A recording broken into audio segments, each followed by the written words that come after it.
Like, I feel like this next one just made me laugh because of the name of the video and the fucking sign. Here, I'll scroll this up so you don't see what so the name of the video is President Trump will change the way trade is done, Commerce Secretary says. Huh? Yes. You know who also changes the way trade is done? Armed robbers. Yeah. Just so you know. Yeah. That's true. They changed the very nature of trade using a gun, I think, is how it's done. Let's see what he says. This is relatively short because they don't want a bunch of them. All right, welcome back, everybody. Welcome back, everybody. Have a gin and tonic. Update on tariffs and trade. We have Commerce Secretary Howard Lutnick. Secretary Lutnick, thank you, old friend. Now, Chuckle Nutlick. I know that the Wall Street wants deal. Wow, Kudlow, they gave you the shit studio, didn't they? I don't want to be a dick, but Newsmax has bigger studios. That studio looks inflatable. It's like you're in some sort of Wall Street bouncy house. But they have to be good deals. I understand that. I wouldn't hold your breath. As a supporter of the president's reciprocity policy, it's got to be reciprocity policy. Reciprocity. I'm a big fan. Did I mention reciprocity policy? Trade, tariffs, non-tariff barriers, and so forth. What's your outlook right now? I know last week you seemed optimistic about something close in. What can you tell us today? I feel really, really good, right? The countries, remember, the president came out with tariffs that were pretty high. And then. And then he backed off them because it was wrecking the stock market and the bond market started to freak out at the same time. And everybody was like, holy shit, you're going to cadaver the entire fucking economy in the first 5 months of your presidency, and it will be no question as to who's to blame. And he was like, oh, pause. Said, look, I'll drop it down to 10%. Tell me what you're going to do for America. It's not fair. We have $1.2 trillion trade deficit. And yeah, we're also the biggest economy in the world by far. And what people don't really think about much is if. Oh, watch yourself, son. Check yourself. Don't start questioning what I don't think about. I'm capable of thinking everything. Knock that down 25%, and at a $900 billion trade deficit, that's 1% GDP for the United States. Oh, fuck off. Because you eliminate all the, whatever the goods that were bought are resold, repackaged, or items are part of other things that have to be made with them that turns into $6 trillion. You also eliminate the downstream economic effects, you fucking moron. I mean, $300 billion of trade, 1% for America, and people just don't think about it. Yeah. Also, no, it's not that they don't think about it. It's that no one but you buys that line of bullshit or is that fucking dumb. Nobody thinks that's how trade works. Bringing those factories home, that's another point of GDP. You could have. Yeah, great. Congratulations, America. It'll take 10 years and we're going to get 1% growth. Gentlemen in the Oval Office drive 2 and 3 points GDP to the United States of America from behind his desk. And that is just so much fun. The best part. It's so much fun to make money on the bond market by shorting all this shit because I know everybody's going to shit the bed and I know right before it's going to happen, so I can text a bunch of people a fucking eggplant emoji and they know to sell. Would be market openings, it seems to me. I mean, Exactly. Our economy, if we hit on all cylinders because of the Trump program, tax cuts. Yeah, all the tax cuts, that'll do it. All that money's going to go, there's these billionaires are going to get. I'm sorry. I just passed a gallstone. They're going to get, we're on all cylinders. We're going to get them. They're going to take all that money from the tax cuts and they're going to use it. They're not going to spend it on yachts or fish delights or golf. They're going to build gleaming factories with no workers in them. Regulation, spending restraint, energy, trade, etc. We will grow faster than the rest of the world. My view, we'll never eliminate We already were. trade deficit, nor should we. The trick is, Yeah, that's the part he didn't want to hear. We will never eliminate the trade deficit, nor should we. Right. Because rich people buy more from poor people than poor people buy from rich people. Maybe we should just say that to them. How about that, asshole? How about that? You fuckwad. You see people in cars buying more oranges from people on off-ramps than people in cars selling oranges to people standing at off-ramps. You fucking tool. more exports, more market access from countries that have denied us market access. I mean, people don't think about how great America is, right? We invent. Fuck you. I think about it all the time. And so do everybody who actually does the inventing, you finsec prick. Right? The iPhone, the greatest AI chips, all these things, pharmaceutical. Yeah, we do all that. You and me, Howard. Yeah, that's it. He and I thought all that shit up. You fucking lamos. All been invented by America. Why is our GDP growth? Yeah, and you know what? With the help of a bunch of fucking immigrants, you tool. Jesus Christ. Does he even know who works at these companies? Shit. So similar to the rest of the world. It's because we're feeding the rest of the world with these trade deficits, and they close their markets to us, and we open our markets to them. It's time for that to become more fair. If they open their markets to us and we can export and we bring back those great manufacturing jobs, right? We're not bringing back those great manufacturing jobs. And no matter how much DeSantis wants to bring back child fucking labor and drive us all back to fucking factory and coal furnace life back in the 1920s, it ain't happening. Any factory that's built right now is planned to be more automated than what could even be created currently. Like they're literally skating to the puck in terms of technology. Hold on. Somebody asked me what did I invent today? I have a design for a light that I created for real.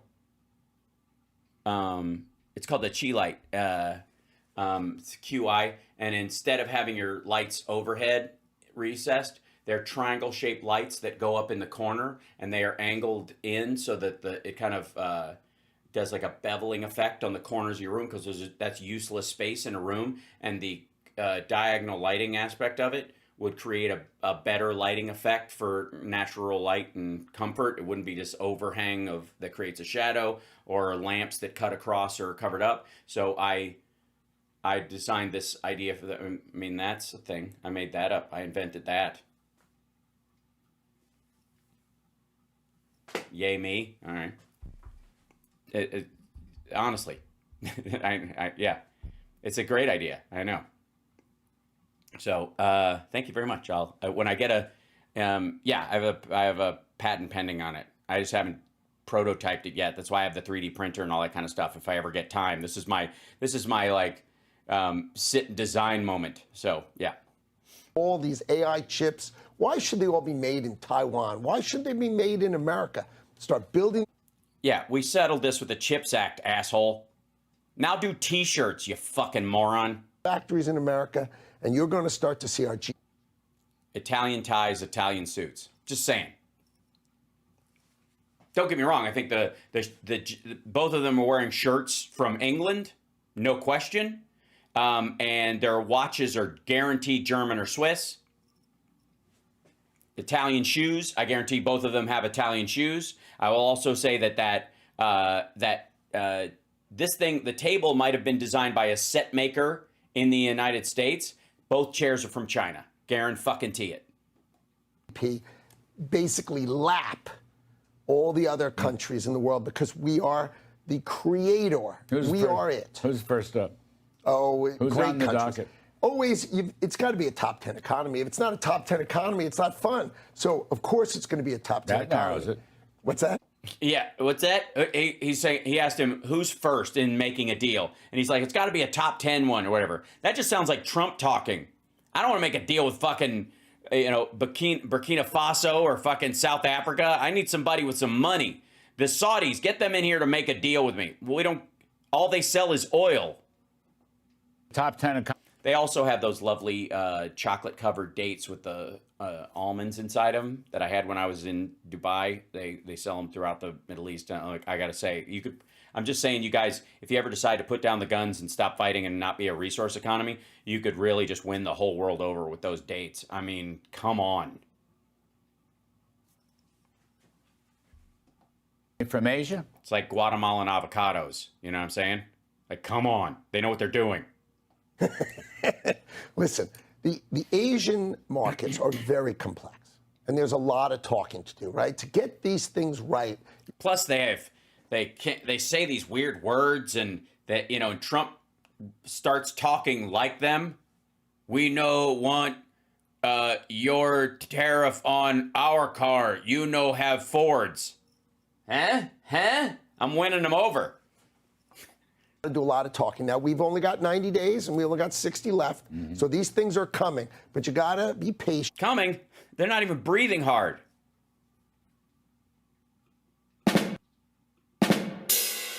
Thank you. Now, we're going to get some deals done pretty soon.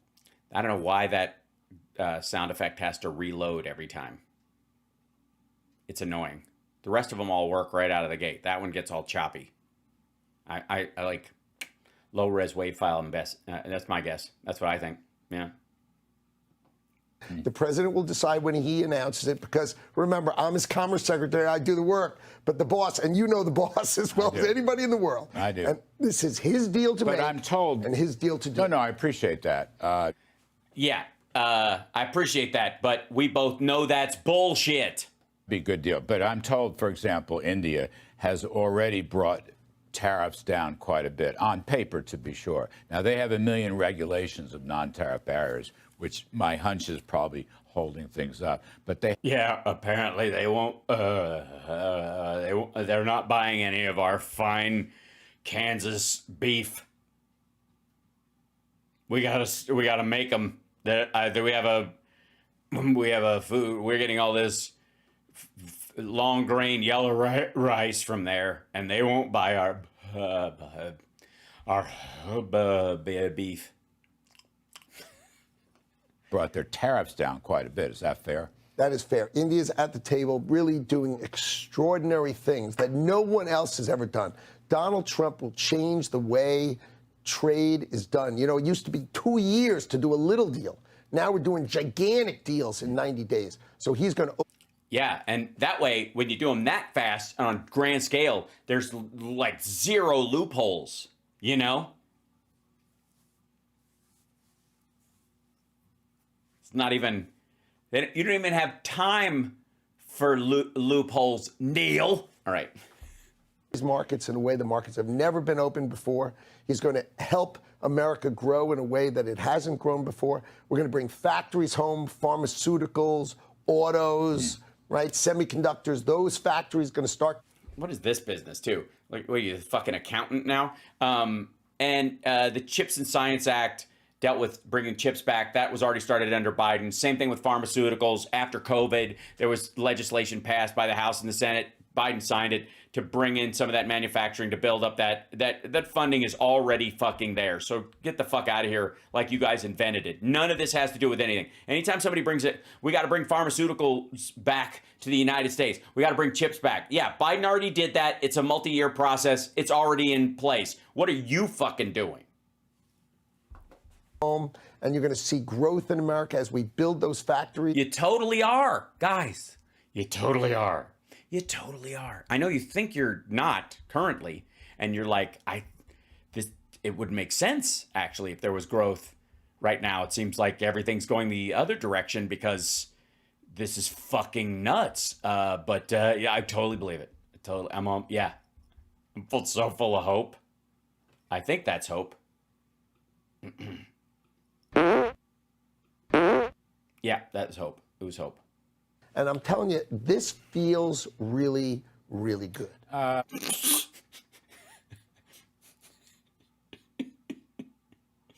sold. I mean, Yeah.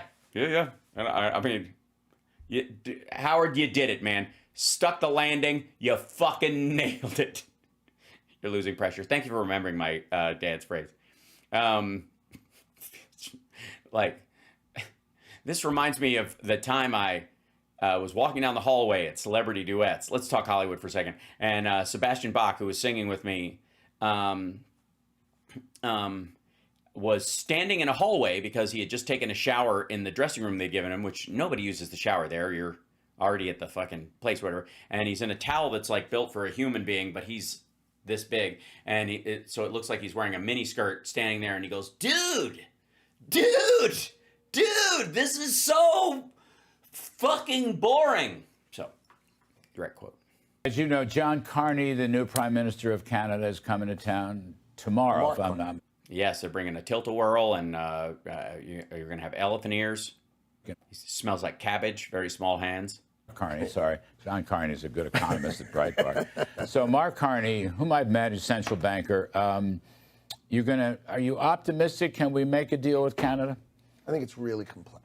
I think this is really complex because they have been basically feeding off of us for decades upon decades upon decades. What the fuck are you talking about? Feeding off of us? Like they're a fucking leech, you weirdo? They have their socialist regime, and it's basically feeding. They don't have a socialist regime. They have a national health care system, just like their sovereign country, because they are under the crown of America. I mean, the drug is approved. Thump. Next. The president calls that out all the time. Why do we make cars in Canada? Why do we do our films in Canada? Because their dollar isn't worth as much as ours, and it's an automatic. You get like 50% more value when you're there shooting a film.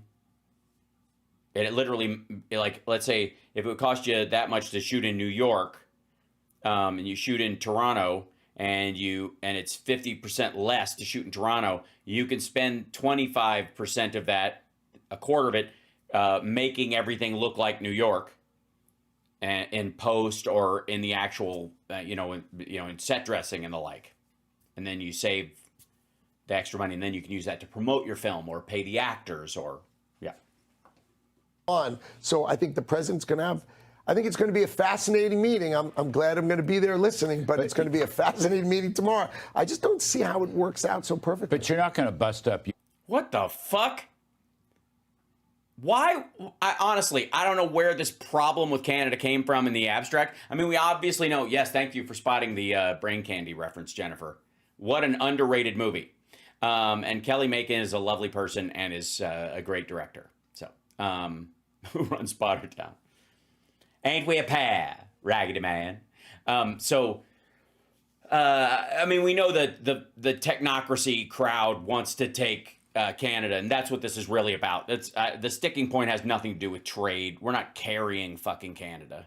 USMCA. By the way, to all our Canadian viewers out there, and you are myriad, you are legion, I love you, and I want to have your babies. I wish I could squeeze you all into one pretty woman, and if you'd like to come to my office, I'll try. That deadline is next year for the final review. Correct. So next year is coming. So a lot of things are going to be put into that. So if it's USMCA compliant, you're okay.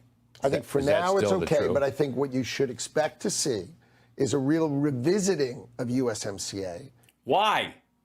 Remember one of the things that Trump said during the whole fucking rallies, like leading up to it, was like, we got USMCA, greatest thing in the world, USMCA, the most wonderful, it was the best trade deal ever, people say, and that means the people in my head, actually, greatest trade deal ever, and now I hear Canada and Mexico are trying to renegotiate it with Biden. We can't let that happen. Can't let that happen. Well, I got news for you, motherfucker. That's what he's doing. He's trying to get another bite at it. In a year, because Donald Trump, remember what was fun about USMCA, remember when he renegotiated the deal, he wanted an exit clause in 3 years. And they said, no way, we're only going to have a 6-year exit clause because we don't want to negotiate with you. And now the Biden election went the way, with the election getting. Yeah, they also, people with real businesses don't make fucking 3-year decisions. From our president now, here they are negotiating with Donald Trump, and I don't think they're very happy about that. One thing I want to add. Yeah, because he's a moron. I don't know. I mean, Daddy, Canada loves you. Love you right back. Oh, we're big fans of Canada. I have so many. Let me tell you something. Let's have an aside, shall we? Join me, won't you? Filming Queer as Folk in Toronto was one of the most wonderful experiences of my life and my artistic life, obviously. It was extraordinary, and it tested the limits. It brought me to the edge of myself as a human being, just the work itself, which as an actor, was really fantastic that way. It was your big, no, don't be silly. Obviously, I love the 70s was. But the nature of like filming there was so intense that as much as I love Toronto, when I go there, there are places I can't go in the city. There are places that break my heart because not only so much life happened there, just normal my life while I was living there for 6 years and working and stuff, that I went through so much as a human being during that period of time, and being away from everybody and just, filming in a foreign country for 6 years is a big deal. Even if it's Canada, it's a big deal. If you have to go through customs to go home, it's, it adds a layer of difficulty. And if you can't leave because you can't, they're worried about you not coming back through customs again, that you're there. It's an intense thing it's one thing to do a movie, but if you're there to do a series, it's a lot. And there's, if you go to Queen and Bathurst, if you go to the corner of Queen and Bathurst and you walk due west about 4 storefronts, you'll find the space we used for the outside of the comic book store. And now and on Queen of Bathurst down further, you will find the outside of the diner that we used. And then of course there's Liberty Avenue in Toronto, which we used as Liberty Avenue in Pittsburgh. The amount of life that happened on those scenes in those streets were so emotionally intense that I basically have, I wouldn't call it PTSD because it's not quite that. It's deeper than that because I don't want to get rid of it, if that makes sense. But it's such an intense feeling that there's some areas of that city that it just makes me take a knee. It's rough. It's very rough. In a beautiful way. It's heartbreaking and painful and invigorating all at once. It's hard to explain because when if you and I had an argument, let's say we're yelling at each other in the morning, and that was the argument. And even if we come back to that argument later in the day, if we came back to that later in the day, the argument wouldn't be as intense or grow naturally. But when you film an argument doing in a show or in a movie, you do it over and over and over again, and the intensity can't change. It has to be the same every time. And there's a hospital we filmed in for all of Ben's pancreatitis issues with his AIDS meds and all that stuff, that like I can still see the hallways if I close my eyes. If I'm just anywhere in the neighborhood, it's like I'm pulled into that building. And it's a unique experience. It's a unique experience that actors go through. So anyways, at the same time, I had a couple of relationships while I was up there. One that was shorter than the other, one that lasted almost the entire time I was doing the show. But in the beginning, this girl, Stephanie, that I dated, who I met, who was just lovely and heartbreakingly sweet, and then, but just couldn't open up, and between my schedule and hers, it just kind of went someplace. And I had found out right around COVID that she'd gotten married at one point, and I believe she even had a child, and she took her life. And like, I have a very melancholy nature as a human being. You guys know that. And I wasn't ready for how hard that hit me. Certainly it was out of the blue. But I actually, Stephanie is in a sketch from Talk Soup that I did. And I had her in she came down to LA to be an actor for a little bit, and I had her in a couple of things. Just to try and help her get on her feet. Because if you go look at any of my Talk Soup sketches, for example, or she was in this, it wasn't a Talk Soup sketch, she was in a thing for VH1 I did called Pop Shot, and a pilot I did for them that I created. And so I gave her that piece so that, because I knew how hard it was to get tape that you could use as an actor to get moving and all that kind of stuff. So if you look at the Talk Soup sketches, all my like open micer friends and like Jim Coughlin and certainly Chris Bono and all those guys, Brooks Krause, my buddy, and Rob McClure, and who was in my sketch group, like I would bring those guys in as much as I could, because I was helping, I was like, man, what I wouldn't have given for a toe hold like that, right? So the last time I saw her was when she came and did that sketch, and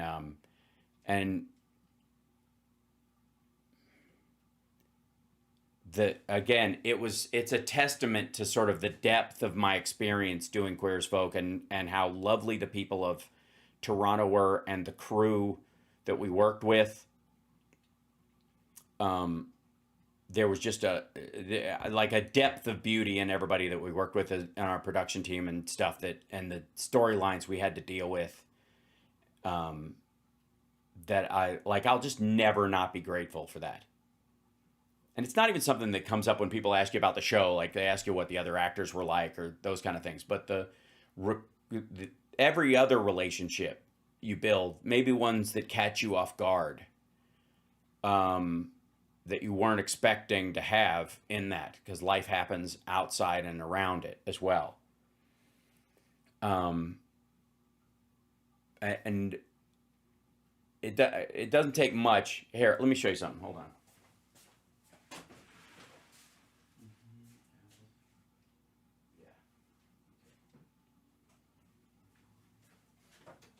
Okay. So these are pictures that hang outside my office in here. Okay. That's me and Chris Bono doing Manson and Ebert, which was one of my favorite sketches ever. Right up with the Stigmata, which was a spoof of Stigmata, where I was like a guy who the devil turns into basically Jerry Lewis. And then that's Craig. He was our boom operator, and he was our boom operator on all of Queer as Folk. He was the guy who he worked. It was a two-man sound team, and he was the guy who held up the boom anytime you're working with the big, beaver on a stick, right? That's him. Craig could quote every Monty Python episode and movie, and he and I were just non-fucking stop. And it's one of the reasons I would argue that Peter Page doesn't like me. I mean, he loves me, but he doesn't like me. Because on set, I needed to reset my emotions before every take, because my character never saw pain coming. And so I had to get back to zero. And you can only do that by getting out of your character and rolling back into it. You can't sit in the emotion like you would if you were doing a sad scene. If you don't see the punch coming, you have to shake it off. And that's what I would always do. And Craig was a big part of that. So I have a picture of Craig right outside my office, because he's a lovely fucking dude. And he's right there in the middle. And then this is Gary Beach right here, ladies and gentlemen. This is, and Gary played my dad in the Michael's drag queen father, who, had a child and then left because he's gay and couldn't handle it and went off, and he re-meets him, and this is when they get back together. And Gary has left he's shuffled off this mortal coil as well. But he was a lovely human being. And there was a moment when I was working with Gary Beach that I didn't realize that he was in yeah, it was lovely. That episode was really lovely. And he was such a sweet dude that he was in Defending Your Life, which is, again, one of my favorite movies of all time and is what I would call my reset movie, you know, where you have those, you need a movie to just kind of like a tuning fork. And just to bring you back to like yourself, whether you've gone through something or you're just tired or whatever, you know, those movies. Fletch does that for me as well. And Defending Your Life is really a beautiful reset movie like that. Sure, Jaws. Right. And Gary is in that movie. And I realized it while I was working with him that I was like, oh my God, Gary is the fucking guy who sells Albert Brooks his car. You have lost a lot of weight. Pardon me? Not you. She's a lunatic. You look great. What happened? What'd you do? I just wrote you a check for $38,000. That's it. $38,000 lighter. It's like, there it is. Look at it. Wow. It's beautiful. It's huge. It's gorgeous. Wait a second. That's not it. That's yours. That's the 750. Tim, try not to show the 750. My car looks like a turd now. Look, if I had the choice between that car and yours, I'd choose yours every time. You're an idiot, Tim. That scene with Gary Beach and Albert Brooks, I've always loved. And then to like magically have Gary Beach play my dad was just fucking lovely. What a great guy. Yeah. So, anyways, just a side note. Back when Hollywood was good, or something. When make Toronto great again, I guess. Make Toronto filming again. Now, again, I will say, and chat room, I'll bring you in on this. So, I will tell you a couple of ways that Toronto made it very hard for film productions up there, even though they were encouraging people, they were giving tax breaks and all this other stuff, but they would force a certain number of Canadian actors into the production, which I didn't have a problem with, except at one point they held up me and Sharon Glass in customs and while people were on the phone making the production agree to hire 6 more actors or something like that, which I don't have a problem with them doing necessarily. But we have that problem here with like British actors who come over and take roles. There's a bunch of like, you go into the casting offices in Los Angeles and there's this kind of like, get a work visa while you're there on your tourist visa where you're actually auditioning even though you're not supposed to, right? And so you can sign up and get your work visa. I'm like, guys, I think it contributes to the chip on my shoulder that I have about like, I don't know, Jon Stewart's replacement on the Daily Show, and not an American black comic who lives here and has always lived here. I know so many talented dudes. It's not like we were short. Not that he's bad, but I'm just saying. It's one of those things, right? That there was something special. John Oliver, fine. Lovely, lovely dude, great work. But the idea that you can't find somebody here to do it, I don't get it. You know what I mean?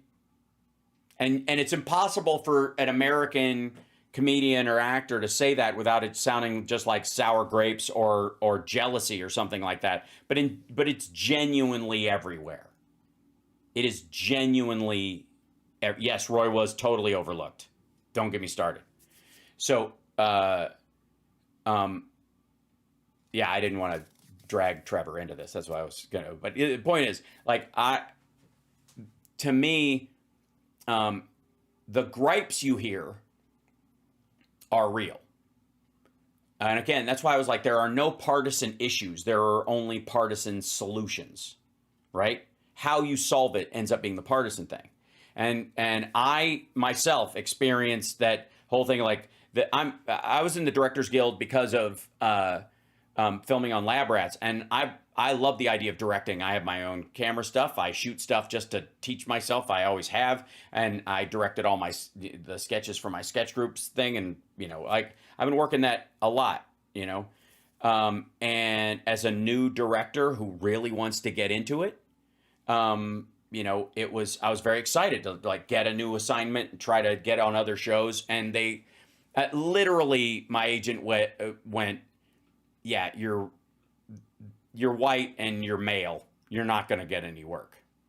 That was the answer. That was the answer and it wasn't because my work wasn't good, because it absolutely was good. That was the thing. They were just like, just forget it. They're not going to hire you right now. They'll hire people that are older, that have been around, that have some tenure, but all the old white guys are the only guys who are going to keep getting work because they know the gig so well. They don't need anybody who's even marginally inexperienced. Just forget it. No, I'm not saying John Oliver isn't great. That's not my point. The idea, though, that there isn't somebody equally as great in the country, and I'm not talking about me, is a little silly. Right? It's not a zero-sum game. Yeah. There are a lot of Brits playing Americans who can do American accents. No. They all sound like mush-mouthed. They all sound like they're trying to talk like Johnny Depp just to cover that they don't quite know what their accent's supposed to sound like. Yeah. But that was a genuine thing. Like that was, and I'm not griping about it. I almost recognize just the time I was born into. That's just the current circumstance. And they were just, yeah, fuck it. And that was, you know, I was like, oh, that's disappointing. Yeah. So, but it was a real experience. Now, my solution to that circumstance would not be, to like, not have, you know, like, we need to get rid of DEI. Like, that wouldn't have been, that's what they're doing. My response would be, you know, kind of, that it's about, you know, like tone of the project and all that kind of stuff. So yes, I agree. I would have been great on the Daily Show. Too great. That's why they never picked me. Mm-hmm. Well, I was also always working, and I'm an actual actor. That's one of the other things. So see, I actually want to, after Talk Soup, I said no more hosting. I wouldn't do any hosting gigs. So yeah, I turned down a bunch of hosting stuff because I was like, I'm not anymore. I'll do some like charity events or one-offs, something like that, short run things, but I'm not going to do anything as a project because nothing will kill your acting career faster. And I want to do that my whole life. It's incredibly hard for white actors right now. Yeah, you really only work if you look like a catcher's mitt. Yeah. Or you look like a supermodel. There's no middle ground. You're either shitty comic relief, like rubber-faced, like scars, or you know, character face, or you look like fucking Superman. These are the two gigs. That's it. Anybody else, like, we don't need you. We'll fill that. We'll spackle that role with something else. I don't know. Like, it's really weird. It's really weird, especially for like Gen Xers who, like, we all grew up like. Probably, I would say, the most like racially and gender progressive generation, certainly heretofore. So yeah, look what happened to Kilborn. Yeah, that's kind of the idea. Yeah. So, anyways, the point is that these are real issues with just like casting and moving stuff around and all that kind of stuff. And I believe you can. I believe as long as you stay in it and you just keep up with it, it'll fiddle, you know, back and forth, and then it'll settle into your vibration at some point. You don't really have to worry about it too much. And so and there's so many moving parts. You can never, even if you don't get a job, or even if you do get a job, you can't take too much credit for getting the job, or assign too much blame for not getting one, because there are so many moving parts. You couldn't even break into, you couldn't even find the thread that actually connects everything, right? It's just not possible. So that's just a generalized thing. And the problem is that's what they have marshaled. So one of the things that they are doing is they are taking those kind of gripes, which are, they're ubiquitous. Whatever it is, everybody's got a gripe with something. And especially against the government. It's like fucking hack. Again, I talk about this all the time. It's like Rebel Incorporated, right? That people are like so used to, it's like a hack idea to be against the man or the government or the establishment, that it's become kind of just an understood, even though nobody actually lives that way. Not really. I mean, you do when you're protesting this dipshit, for example. I think that would be the real thing. But the rest of the time, they're just, it's like shit you grumble about in traffic, but you don't actually think you live under a Saddam Hussein-like regime. And if anybody asked you that and you said yes, you'd know you were being an asshole, right? So that gripe is just ubiquitous. It's everywhere. And they grab it and just start using it. Everybody, I mean, that's what populism ultimately is. You take everybody's generic fucking gripe about the world around them, and then you put a bit in its mouth and ride it across the finish line. Where were we with these dipshits? Do we even need them? I don't think so.